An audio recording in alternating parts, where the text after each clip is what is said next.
Tuhan selalu tercurah padaku.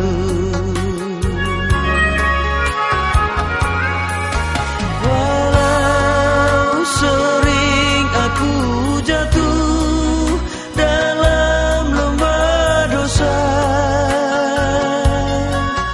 namun kasih-Mu ya Tuhan tetap kepadaku. Salam damai sejahtera bagi kita semua. Salam jumpa kembali bersama saya dalam renungan harian Santapan Jiwaku. Semoga saya menjumpai saudara-saudariku yang dikasihi Tuhan dalam keadaan sehat walafiat. Saudara-saudariku yang dicintai Tuhan, kita berjumpa kembali dalam renungan harian dan kita diundang hari ini untuk merenungkan firman Tuhan dalam Injil Matius bab 9 ayat 14-17. Marilah kita bersama-sama mendengarkan firman Tuhan dan boleh kita merenungkan dalam kehidupan kita masing-masing. Inilah Injil Yesus Kristus menurut Matius. Sekali peristiwa datanglah murid-murid Yohanes kepada Yesus dan bertanya, "Kami dan orang Farisi berpuasa, tetapi mengapa murid-murid-Mu tidak?" Jawab Yesus kepada mereka, "Dapatkah sahabat-sahabat mempelai laki-laki berduka cita selama mempelai itu bersama mereka? Tetapi akan tiba waktunya mempelai itu diambil dari mereka, dan pada waktu itulah mereka akan berpuasa. Tak seorang pun menambalkan secarai kain yang belum susut pada baju yang tua. Karena jika demikian, kain penambal itu akan mencabik baju itu, lalu makin besarlah koyaknya. Begitu pula anggur yang baru tidak diisikan ke dalam kantung kulit yang tua. Karena jika demikian, kantong itu akan koyak sehingga anggur itu terbuang dan kantong itu pun hancur. Tetapi anggur yang baru disimpan orang dalam kantong yang baru, dan dengan demikian terpelihara kedua-duanya." Demikianlah Injil Tuhan. Saudara-saudari yang dikasihi Tuhan, firman Tuhan selalu menjadi suatu kekuatan dalam hidup kita. Firman Tuhan selalu menjadi satu norma kehidupan kita. Firman Tuhan itu menjadi satu pengetahuan iman bagi kita. Firman Tuhan itu menjadi satu pegangan yang menghidupkan kita. Hari ini dalam satu kisah, Yesus berhadapan dengan murid-murid Yohanes yang mungkin mereka mengkomplain, "Mengapa sih murid-muridmu tidak berpuasa, sedangkan kami berpuasa?" Kalau kita melihat dua audiens ini berbeda, murid-murid Yohanes dan murid-murid Yesus. Yohanes adalah seseorang yang mempersiapkan kedatangan Sang Mesias.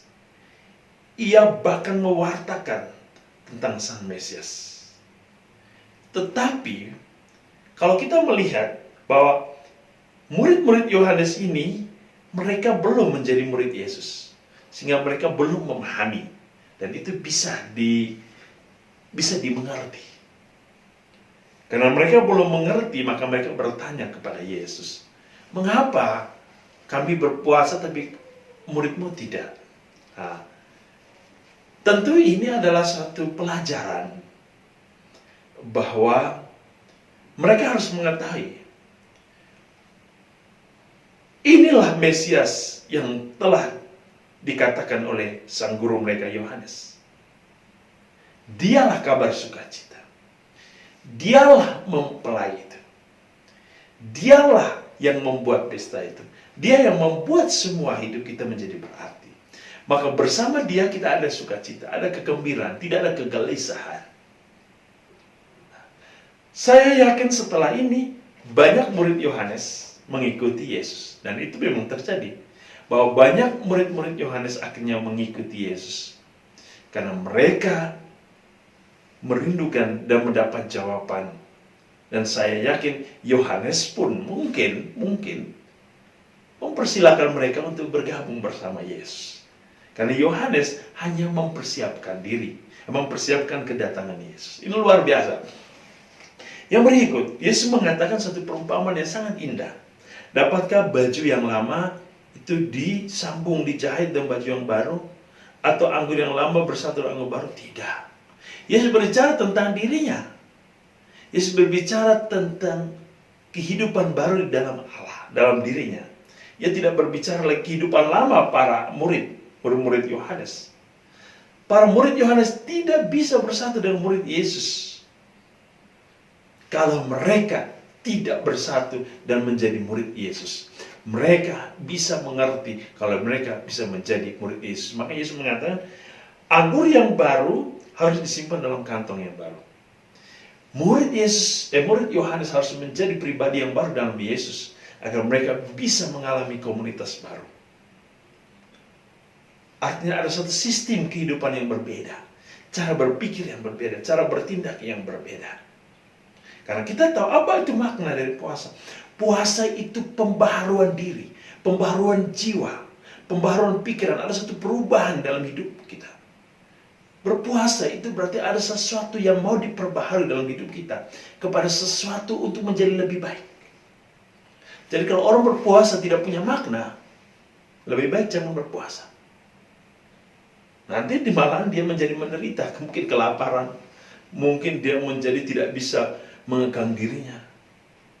Jadi berpuasa itu memberikan satu makna perubahan, pembaharuan batin, pembaharuan jiwa pikiran seseorang untuk mengalami satu kehidupan yang baru di dalam kebenaran yang baru. Maka hari ini dalam Injil Matius kita diundang untuk masuk dalam komunitas baru itu, yaitu komunitas Allah sendiri. Kita ingin menjadi manusia baru di dalam Allah. Kita ingin bersatu menjadi satu kehidupan yang baru, karena kita adalah anggur baru. Kita ingin masuk dalam kantong yang baru, yaitu Kristus sendiri. Kristus adalah kantong baru. Kita harus masuk ke dalam kantong itu agar kita bisa mengalami keawetan, kelezatan, kenikmatan, sukacita. Maka marilah saudara-saudari, saya mengajak kita semua, sahabat-sahabatku yang sejati, mari kita masuk dalam komunitas Yesus.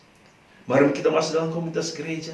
Kita setia kepada Yesus dan kepada gereja, kepada ajaran gereja, kepada pimpinan gereja, kepada instruksi gereja, ajaran gereja. Dengan masuk dalam sistem itu, kita akan mengalami satu kedamaian. Tetapi kalau kita berontak, kita mempunyai kehendak kita sendiri, kita tersesat dengan cara berpikir, cara bertindak kita, dengan pewartaan kita, maka kita akan hancur. Karena kita tidak hidup sesuai dengan apa yang diinginkan oleh Allah melalui gerejanya yang kudus. Maka marilah kita semua bersatu bersama Allah, bersukacita bersama mempelai Kristus sendiri, dan semoga kita boleh masuk ke dalam perjamuan yang kekal bersama Yesus. Tuhan memberkati.